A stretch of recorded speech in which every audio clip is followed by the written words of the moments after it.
Philippine news, immigration news, travel news, and some new Thailand requirements that may affect some of you. Yes, even Thailand. I'm going to give you some data. They've been making some changes, going to have some additional restrictions and requirements, and we'll get into that in a bit. There's been a lot of chatter on the internet about Bureau of Immigration here in the Philippines going to start doing more interviews with people. I'm going to give you a little insight on that, and based on my 9 years here in the Philippines and some other discussions. And anyway, if you have time, stick with me, and we'll go over some of this. I think you'll find it interesting. Hopefully, this is not coming to a nation near you or that you might be interested in, but I got this watching a video from Integrity Legal Thailand, and they put out some almost daily informative videos about Thailand immigration. Anyway, Thailand has a new Thailand Pass health screening introduced for 45 countries after Claude 1B monkeypox, a 61-year-old European tested positive after arriving in Bangkok.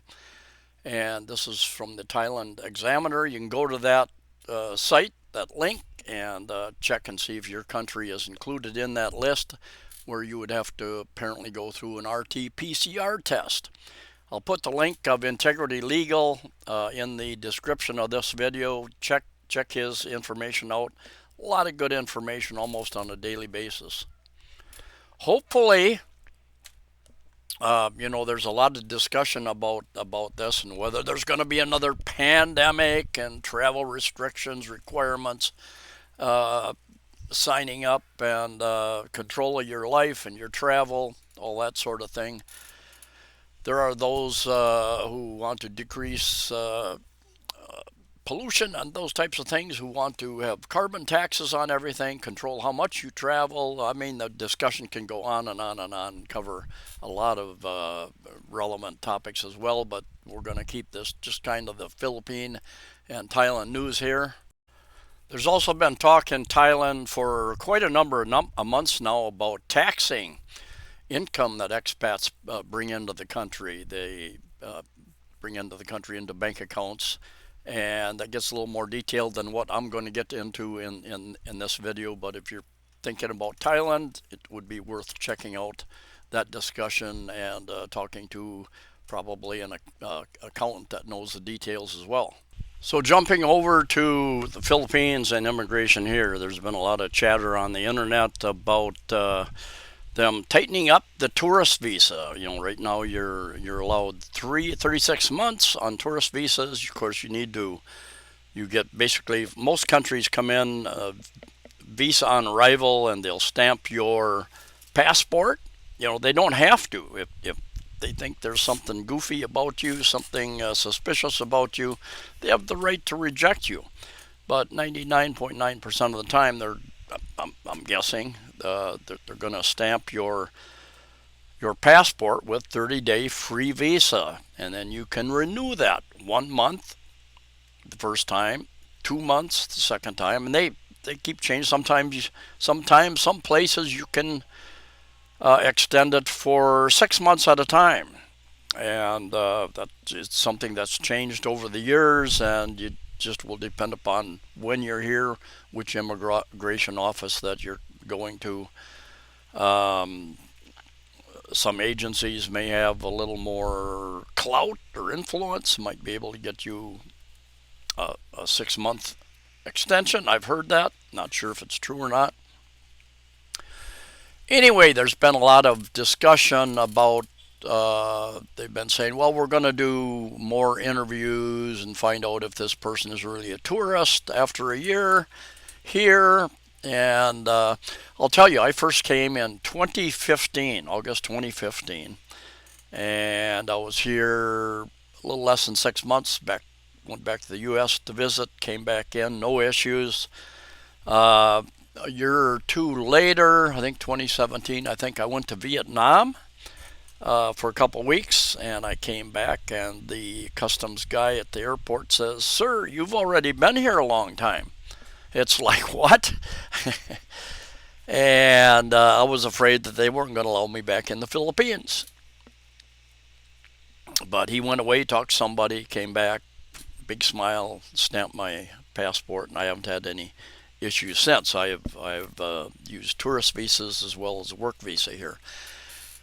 And many of you know I've used JRC, Visa Consultancy, and Immigration Services to handle a lot of my information. It takes a lot of the stress, a lot of the time that I don't have uh, for doing that type of thing. And I'll put a link to his in the first comment of the video pinned is his contact information as well.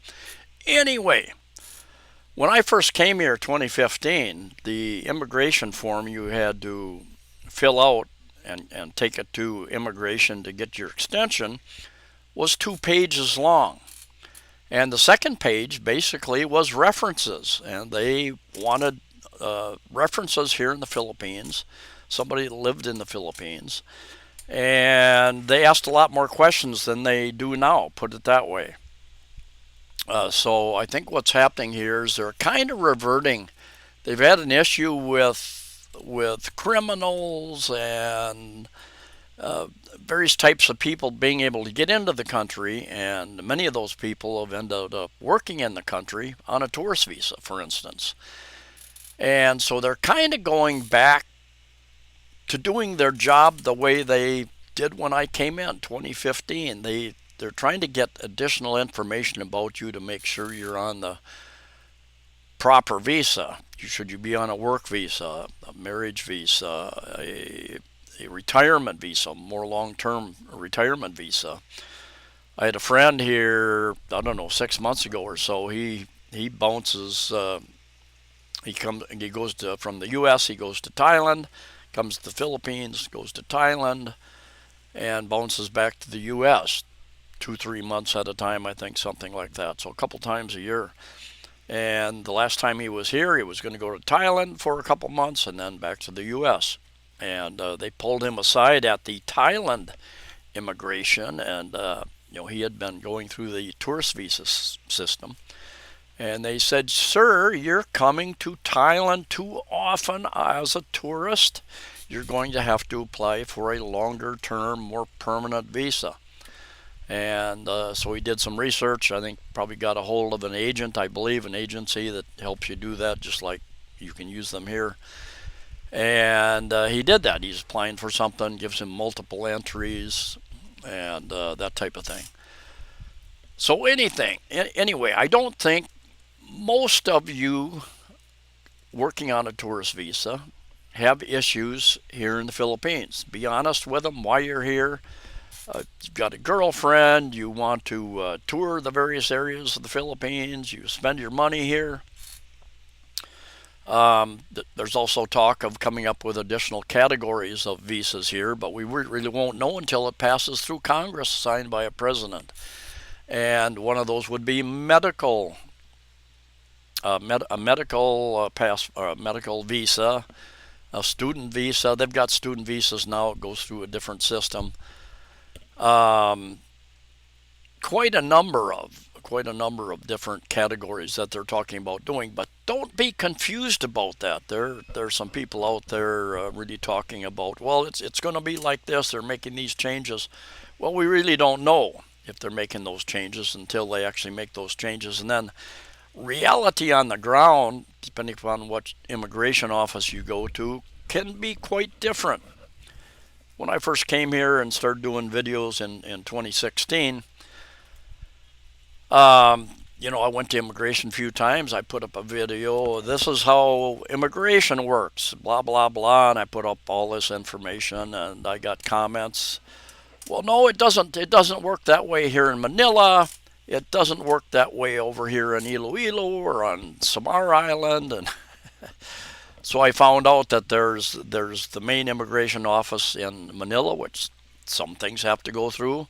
There are the next level of immigration offices, like in Davao, Cebu City, for instance, where they take care of almost everything. But even they have to send some things to Manila to be processed.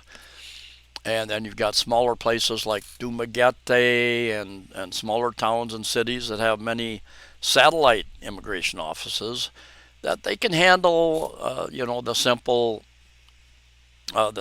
extension, that type of thing, but comes to more difficult things, has to get sent. And I've met a number of expats who've come over from Dumaguete because they had to finish their marriage visa stuff here, or they've gone to Manila to take care of things, that type of thing. So for most people, be honest with immigration. I think you're still going to be allowed to stay the 3 years.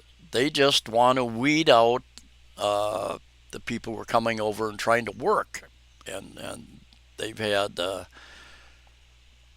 I'm going to do another video about POGOs, POGOs, Philippine Offshore Gaming Organizations. They are a real big employer here in the Philippines. They cater mostly to the Chinese market. It's illegal to gamble in China, so they come here, they set up their businesses, online gaming businesses.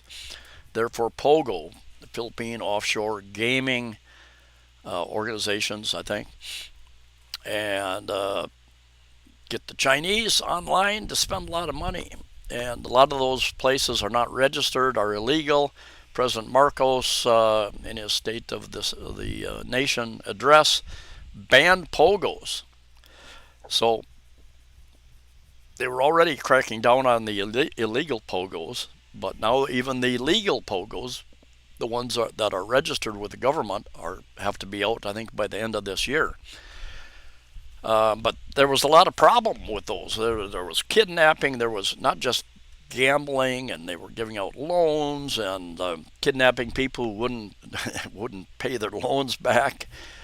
Almost every week I would read about the police rescued X number of Chinese and Filipinos, or Indians, whatever, different nationalities that had taken out gambling loans, oftentimes, or other types of loans, and not paid them back. And they would kidnap these people and hold them ransom until the family back in China, wherever, would pay up, type thing. So, and prostitution, all sorts of different nefarious activities that were going on. So they're trying to weed out those people who really aren't tourists, who really should be, either if they're the criminal type, they shouldn't be here, number one.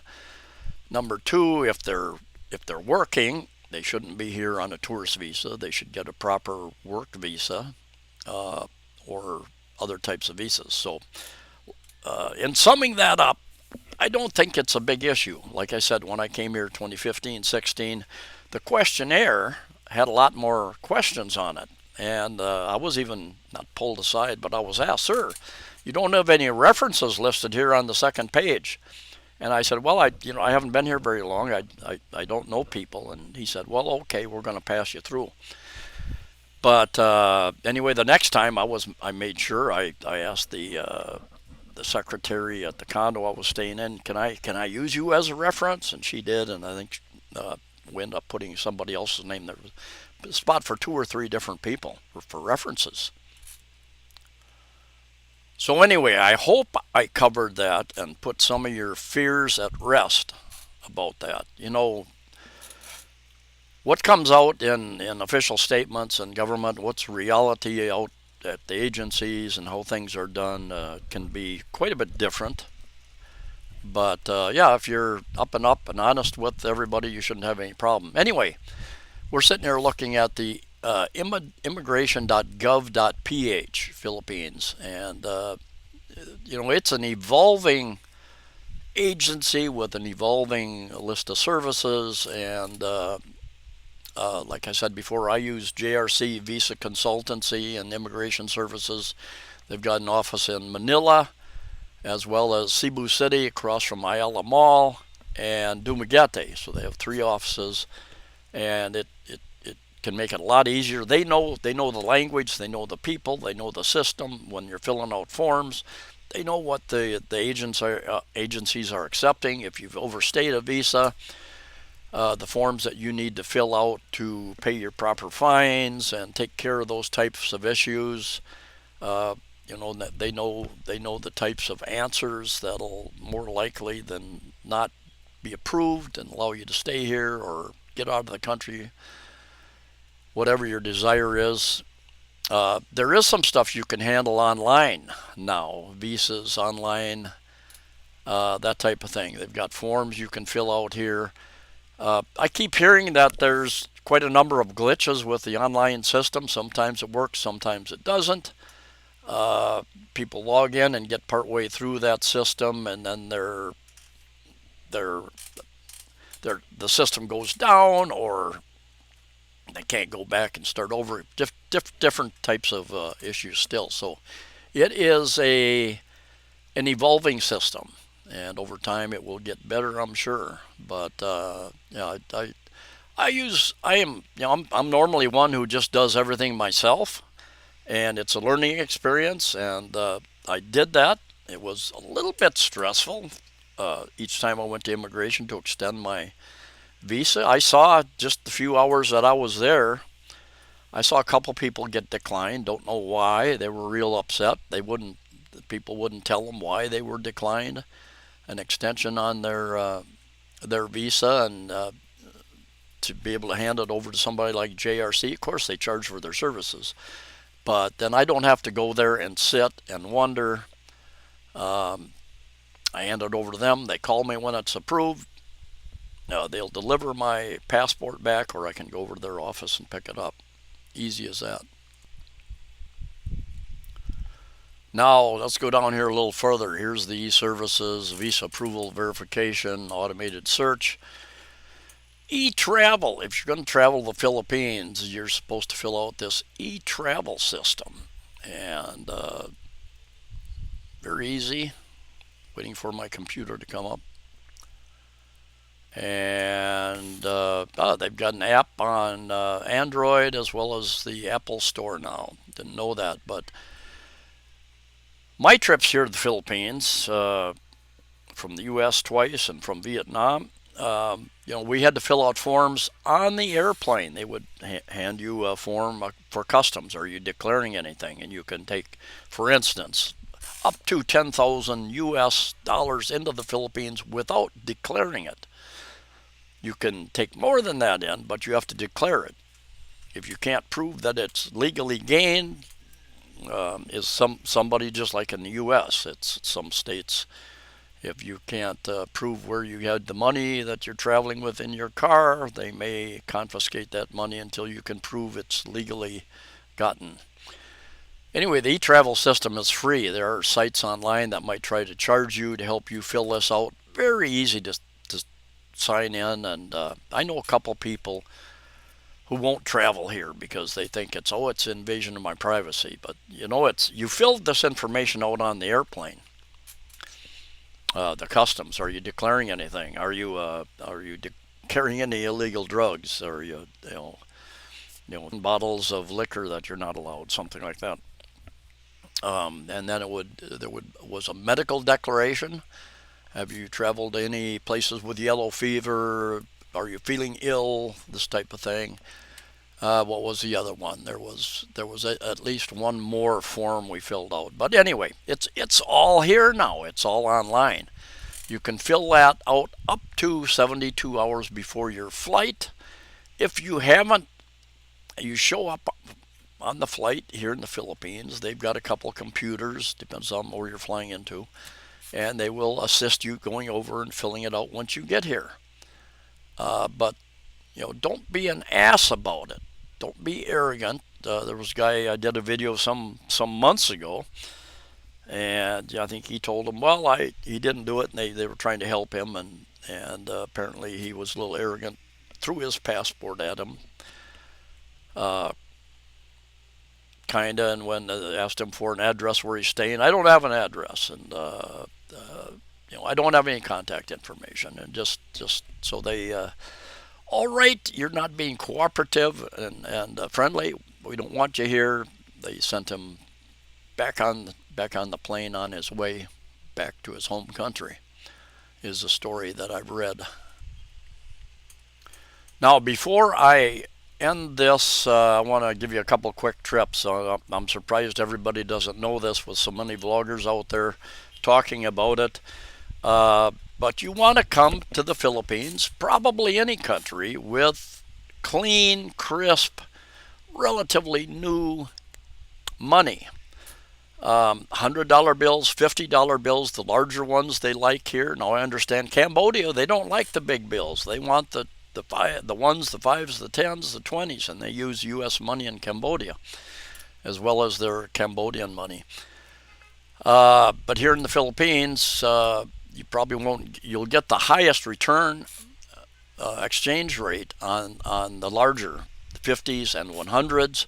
They should not have any tears, any writing on them. They should not be crumpled up, the old bills, if they take them at all. And I was approached by, I think it was a Korean couple who had $100 bill, and it had a little tear in it or a writing on it, and they asked me, do you have pesos for this?